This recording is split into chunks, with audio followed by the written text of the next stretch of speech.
It's my great pleasure to introduce you to someone who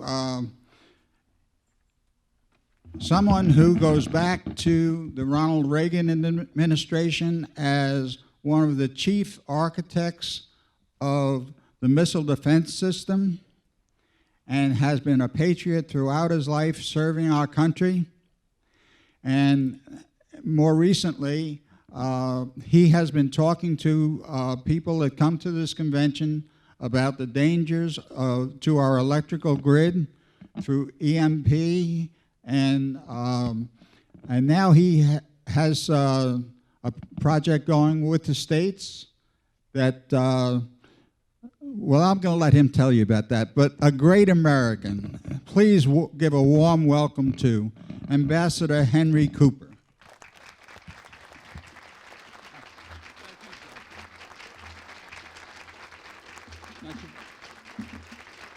Thank you all. It's great to be with you all this morning, and I really appreciate Joe's invitation to let me come back and share what I hope will be seen as some good news. We've still got a long way to go in working the problems I've talked to you about before, but I've got some progress report which I hope you will find to be of interest. See, can I have the first chart just so that I know I'm oriented? I'll be talking with you from the charts. I don't intend to read the charts to you. I put a briefing together which we will post on our webpage, which is highfrontier.org if you wish to go there. And my son Scott passed out on the way in, depending on when you came in, a little brochure that we passed out back in March with the South Carolina, I guess it was National Security Summit. We call it. High Frontier joined with the Center for Security Policy and Breitbart to put this on in Columbia, and we talked about our challenges for South Carolina there and what we hope to do, and I'm going to give you a progress report on that today. Before I start, I intend to use go ahead to the first chart. I intend to use the figures on the chart. I don't intend to try to read the chart, and I don't necessarily encourage you to read the chart. But before I start, I'd just like to ask a few questions. How many of you understand what EMP is? Just raise your hands. Good. That's good. That's the response I got last year, and it was a welcome surprise, so I'm not surprised this year, and I'm pleased that you understand that nature of the threat. Do you understand that the cyber threat is also a threat to our electric grid and to your security? How about the physical threat? The, guys, terrorists that can make their way into critical substations and take down at least major components of the grid. Do you understand that? Okay, good. Well, I won't dwell on that. On this particular chart is a number of pictures. One that you may or may not know about. You all know who Ted Koppel is, okay? I'm very pleased that he has written a book called Lights Out, which describes the problem. And he actually reports on all of the threats to the grid. He chose to focus on the cyber portion of the threat because he understands that, and he appreciates the seriousness of the problem, as do most people, and I think that's great. The one thing that I'm disappointed in is that when he talked about the EMP threat, subsequent to the report coming out, and when people asked him, I think Frank Gaffney asked him on his radio show why he didn't focus on EMP, and he said he thought that that would, like in the Cold War, not really ever happen because we would deter anybody who would to attack us this way and just destroy them with retaliation. Now, I don't agree with that assessment, but it is a common one, I have to tell you.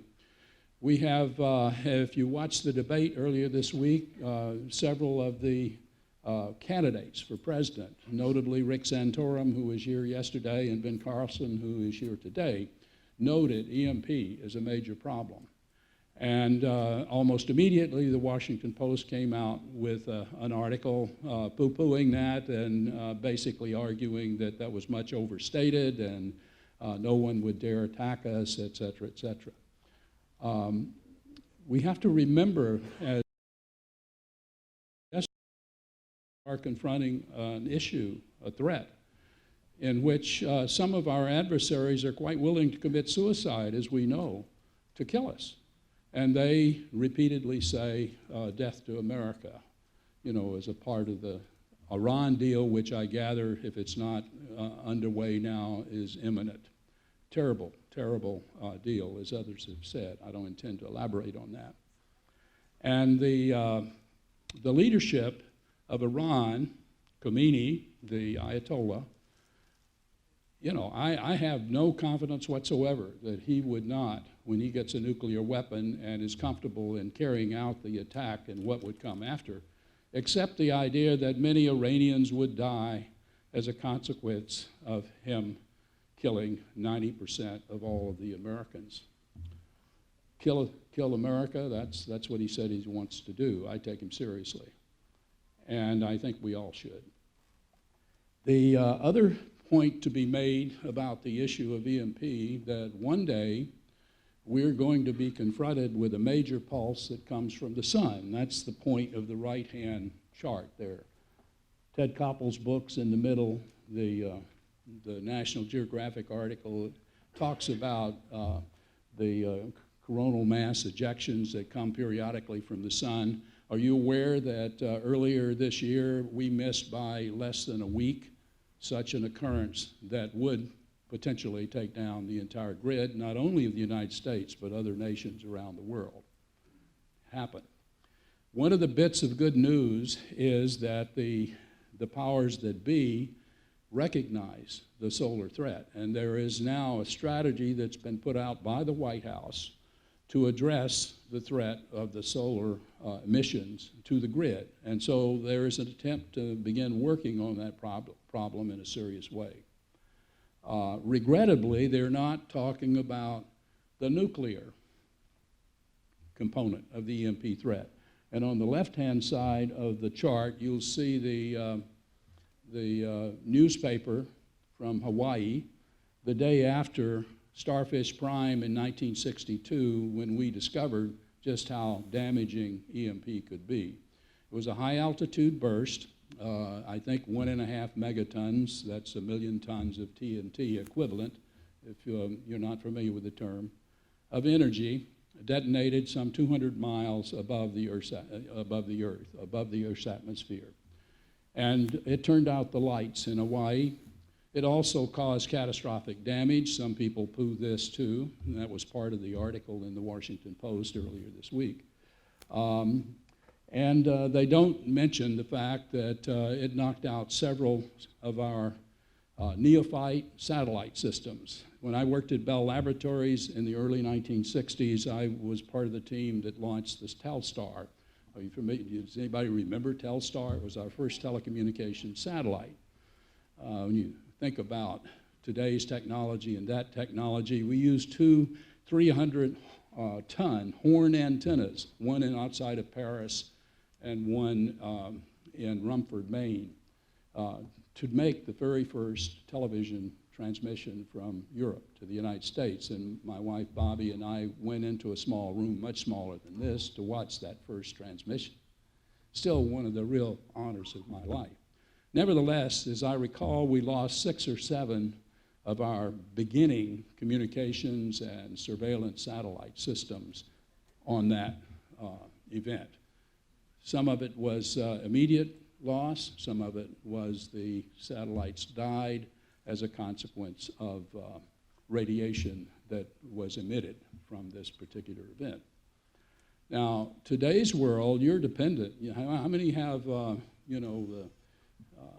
depend on the little gadgets in your car for helping you find where you're going? A lot of you do, right? GPS, right? That's a satellite system, you understand. The cell phones that we use don't necessarily go through satellites, they go through towers, but we're dependent on them. And if we lose electricity, generally so, we lose practically everything we depend on. Across the bottom of the pictures is a schematic of the Metcalf substation just outside of San Jose, California. In 2013, I believe it was, April or so, 2013, persons unknown still went into the underground for that facility, cut the cables, and then, in addition, fired using AK-47s to destroy the transformers there. And they came within cutting one wire of shutting down all of Silicon Valley. Now, John Wellinghoff, who led the Federal Emergency Energy Regulatory Commission, resigned in protest because the fact that that commission was not dealing with the issues, because he said at the time that they had done studies in which they determined that 9 of the thousands of such substations around the nation, if they were taken out, would take down the entire electric grid for 18 months. That was published in the Wall Street Journal, a notable, credible source of information, several articles on it. You can Google and look it up if you like. Got into a lot of trouble because this was allegedly official use only information for government eyes only. But Wellinghoff felt so strongly about this that he made it public. So the bottom line of all this is we have a major problem. As I said, at least we're beginning to address the issue at the senior government levels, even including the White House, for the solar problem. The big issue there is if you solve the solar problem, you're still left with the other, because one component of the EMP pulse is a long wavelength pulse, very much like what would come from a solar emission. But unfortunately, there's a very high frequency, nanosecond, 10 to the minus 9 seconds wide, high amplitude pulse, a spike, a shock, which is what destroys your little computers that are in your cell phone and in your car and other things. And that comes from a high altitude burst. Doesn't have to be a big yield. That's another myth in this game. There's a mythology that you have to have megatons of energy to create EMP. I like to tell people I worked with Sam Cohen in the 1970s, and he was the guy who invented something called an enhanced radiation weapon in the 1950s at Lawrence Livermore Laboratories. The first application of that was the Sprint missile, which was an interceptor deployed with our safeguard system in the mid-1970s. And then also in the 1970s, when I was working with him, he was an advocate of something called the neutron bomb. Anybody here remember what that was? It was to be deployed on the Lance missile. You know what the Lance is? Do you know what that is? It's not a big missile. It's deployed in Europe, and the idea was that we would defend against the Russians coming through the Fulda Gap between East and West Germany at the time. And it would kill the people inside the tanks, even though you wouldn't kill the tank. You wouldn't destroy infrastructure in the cities and so on. You would kill the soldiers. That's what you would be going after. For political reasons, that was not deployed. If you want to read about that, you can go to our webpage. It was in my message last week because I was arguing with the then public announcement that don't worry about the North Korean test because it was just a little low-yield weapon, wouldn't create any problem. Well, the weapon that was to go on front of the Lance missile had a range of yields possible between 1 kiloton, that's less than 13 kilotons is what was dropped on Hiroshima, just as a gauge for you, up to 100 kilotons, quite sufficient to create the EMP pulse.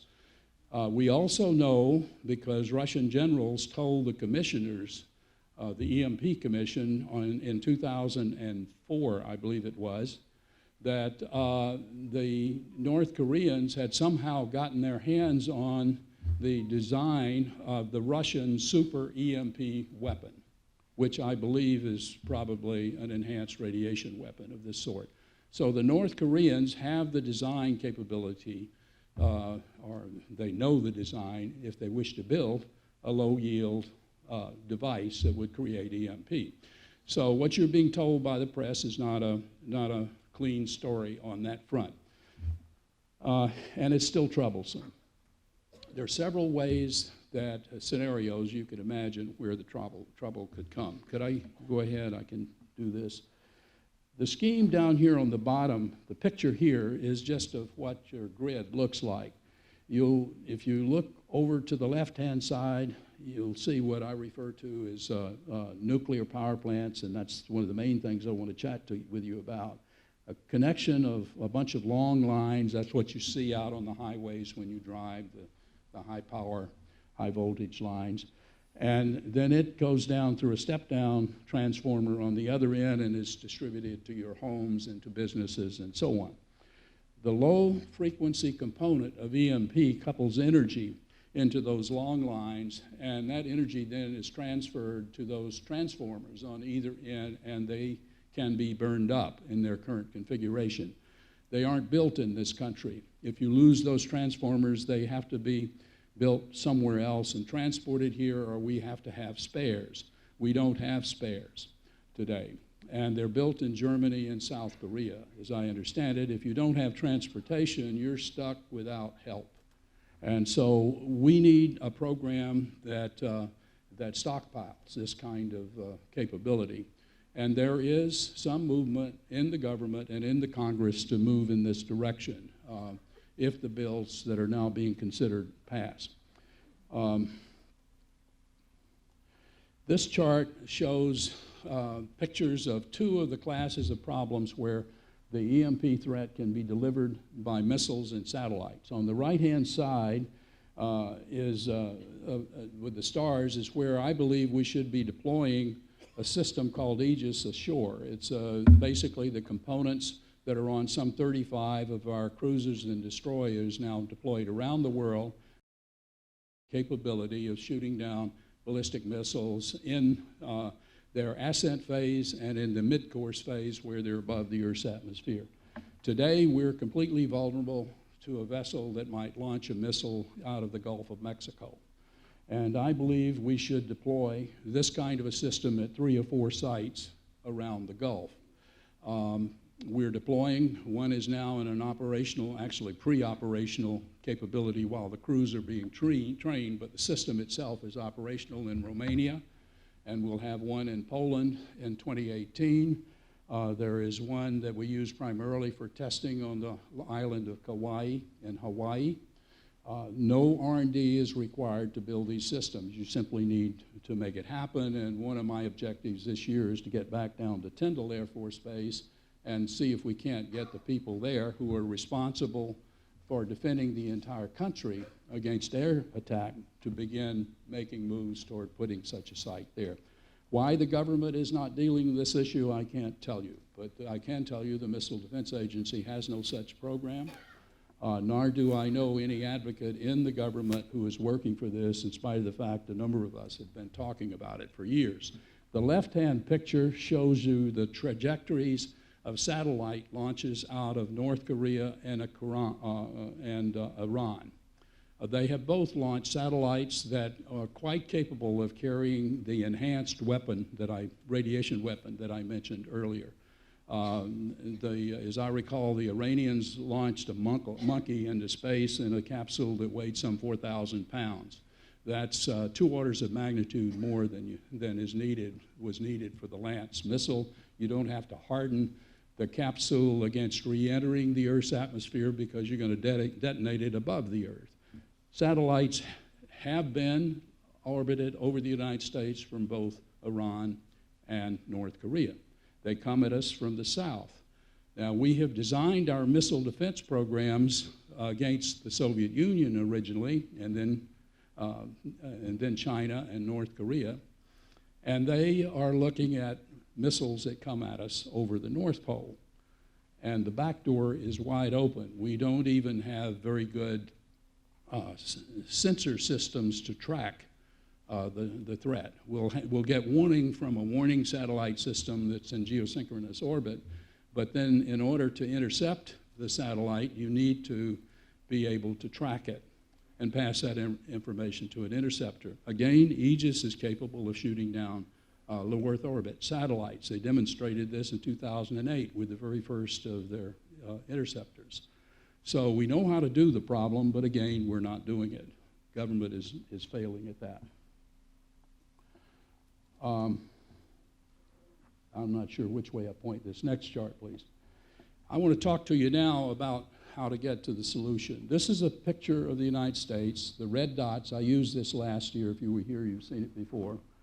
And those are where we have nuclear reactors. We have about 100, I think it's 98 now, that are actually operational.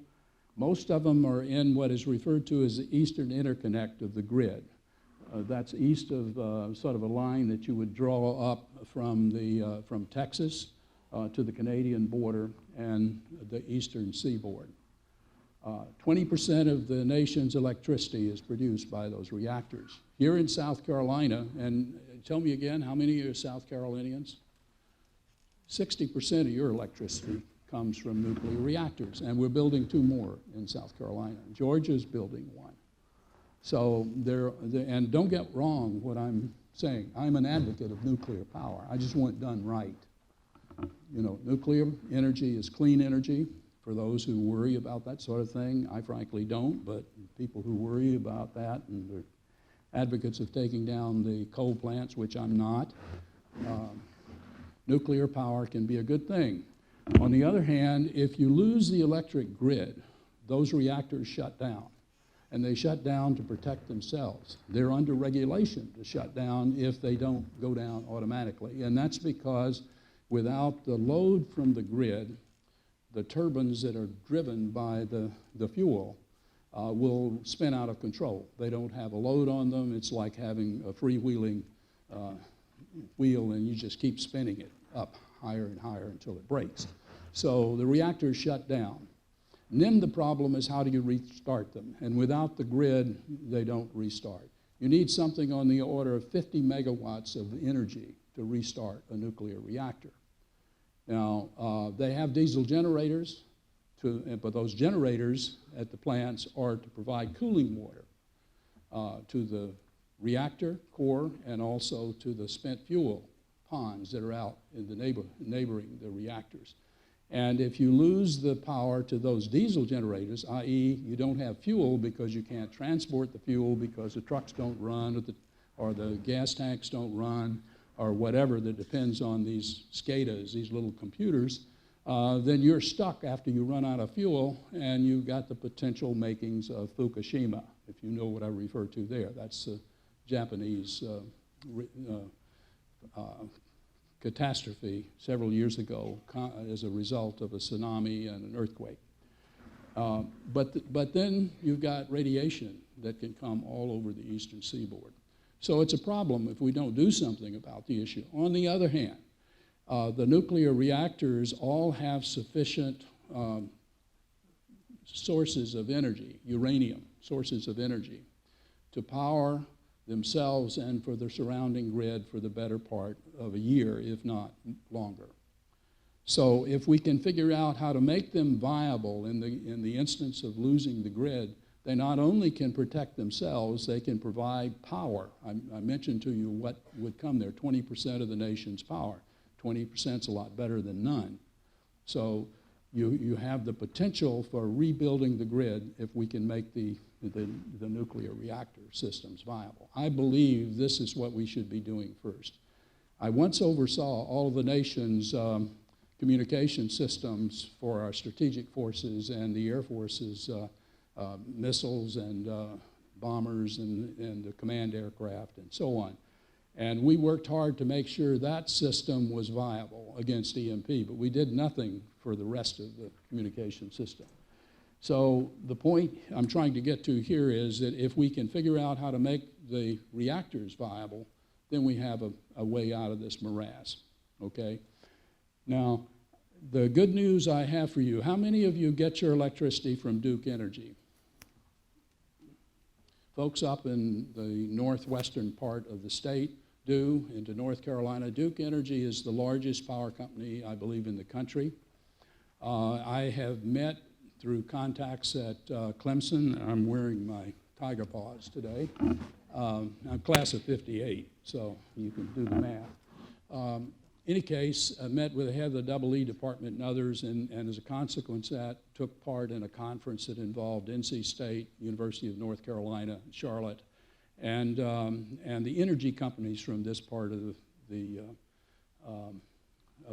nation, not just Duke Energy, but others as well. But in particular, the Duke Energy people who are paying for innovative work at those three universities and perhaps others to improve the resilience of the electric grid, some individuals there have taken this issue on. And they have agreed to work with me on the Catawba River. Do you know where that is? Lake Wylie. And Duke Energy operates a hydroelectric plant there as well as a nuclear reactor plant there. The hydroelectric plant can be the source of energy to restart the reactor after it's shut down. It puts out in excess of 50 megawatts of energy. And so if we harden the connections between those two, and we also harden at least a region of the grid surrounding those components, we have the basis of a viable energy source into the future to help the folks in South Carolina work other problems, and in our neighboring states. In fact, the Duke Energy folk wanted to do something in North Carolina initially, and I persuaded them to do the Catawba Lake thing because I had a meeting there with the Republican Women's Club who got enthused about this issue, and as a consequence, now Mick Mulvaney is on board with us, Congressman Mulvaney, whose district includes this, as well as Shaw Air Force Base and others. Jeff Duncan is on board and working these problems, as is Joe Wilson. Joe Wilson's particularly important. He has Columbia, goes down to North Augusta, which is our home address on the farm here. And because he chairs the Emerging Threats Subcommittee of the House Armed Services Committee. He's on board and is just waiting for a cue to engage others. What we need more than anything else at this stage to make this experiment that we want to do viable is to make sure that Duke Energy gets the support they need from the responder community, from the sheriffs, from the firemen, from the National Guard. And I might say that your National Guard Adjutant General in the state of South Carolina, Bob Livingston, is an electrical engineer, graduate of Georgia Tech. He understands what these issues are about. He knows what I'm trying to do and will support us. So this is all good news as far as I'm concerned. The only real question is, do we have time to make the problem work? And I worry about that because I'm afraid we're led by folks in Washington who don't appreciate the seriousness of the threat, nor do those in the media who are telling us there's no problem here, we have time. I worry we don't have time. I think we know our way out of the morass now, and I've discussed this with a number of the candidates. I'm pleased that Santorum and Carlson, I know that Ted Cruz is on board. I'm not sure about Donald Trump, but all of the candidates, either I or some of my colleagues, have briefed on these issues, and hopefully we'll have leadership in the White House that will take it seriously and that Congress is waking up. Next chart. I think I've said everything I wanted to say, actually. This is just pictures of the dam on the right-hand side on the Lake Wylie. The problem remaining requiring an invention for some of you folks who still are creative on that venture is how do you restart the reactor when you still have the problem you don't have the load of an entire grid on the outside, because I just told you a moment ago that you have a problem that leads you to shut down the reactor in the first place when you lose the load. So we need an invention there. I hope some of our PhD candidates at these universities can give us an idea, but just to seed the thought, if you can't think of anything else to do, you can pump the water from below the dam back into the lake above the dam out of the reactor, and you can change that flow pattern as you restore the grid around the reactor and the other portion. That's not an efficient way to do it, but it would work. I'm satisfied it would work, and the engineers at Duke Energy are satisfied that it would work as well. And I believe we have something like that going on at their Oconee plant already. So, next chart. I think I'm done, am I not? Yeah, that's a summary chart. I've taken up my time, so I don't want to take any more of other time here. I hope that Joe will have me back in a year and I can tell you of some real accomplishments with this program. I am pleased that we're making progress, but we're nowhere near there. I've described several cases along the way where the DoD is not paying attention.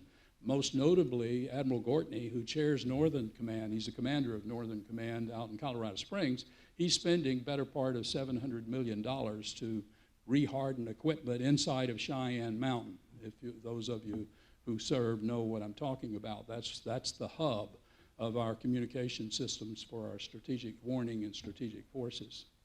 And yet, he's not doing much of anything that I know about to protect the grid upon which your survival depends as citizens of this country. And yet he's supposed to be responsible for North Carolina, for Homeland Defense. Thank you for your attention, and I hope I get back to tell you good news sometime in the future. We've got time for 2 questions. Sir, you want to take a couple questions? Sure. Sure. I'd be happy to take questions. Once before, you said that it would take about $10 on everybody's electric bill to harden this grid or make it safer. Is that still true? Yes. Money is not the issue. I didn't deal with that in what I had to say. One of the reasons I'm so pleased that Koppel is going public with this, and he's making the rounds. You know, he's been on Charlie Rose, he's been on all the talk shows on the media that, I don't know about you, I usually don't watch. But he's spreading the word about the difficulties we have with the grid and how to what we need to accomplish there. So that word's getting out, and people are learning that we're not dealing with the issue, not just for cyber, but for all these other things. And when you start fixing one, maybe you should fix them all. That's catching hold. The political issue has been the thing that has stopped us. And the key individual in that regard has been a congressman by the name of Fred Upton from Michigan. I can't remember the district now. He chairs the Energy and Commerce Committee, and for the last 2 Congresses blocked legislation that was to come out of that committee. He just sponsored legislation initially as a part of the transportation bill this year, by the way. Rather than the energy bill, but in the energy bill itself, there's other legislation which includes components of legislation that Peter Pry, anybody know who Peter Pry is? Okay, a few here. Peter and several others of us, Frank Gaffney and all, have been trying to get started. Trent Franks, who is the chairman of the EMP caucus, he's an Arizona Republican, has tried for years to get this started, and he's delighted that Upton finally is beginning, maybe he's felt the heat, but he's beginning to see the light and is proposing legislation to move forward. Now the problem is the United States Senate. There are 2 bills to be considered in the Senate, right, in this coming Congress. They were there in the last Congress and weren't dealt with. And I might say that Ron Johnson, who chairs the Senate Senate Homeland Security Committee, is on board and wants these passed. The problem, of course, in the Senate is one senator can block things, as has happened in the past. And so by bills that were passed unanimously by the House. So we're not out of the farm yet. One of those bills is to simply require the Department of Homeland Security to include among its scenarios EMP, cyber, and other threats to the grid. Today, it's not included among the scenarios that include hurricanes and tornadoes and fires and all of that. There's a dozen or so that everyone in the government is supposed to be prepared for, including your county officials and so on. So if that were to pass, and hopefully it will pass if the Senate goes along with it this year, then everyone, including the sheriffs, will be on board in trying to work this problem, and hopefully that'll dovetail with what we're trying to accomplish up at Lake Wiley. Thank you.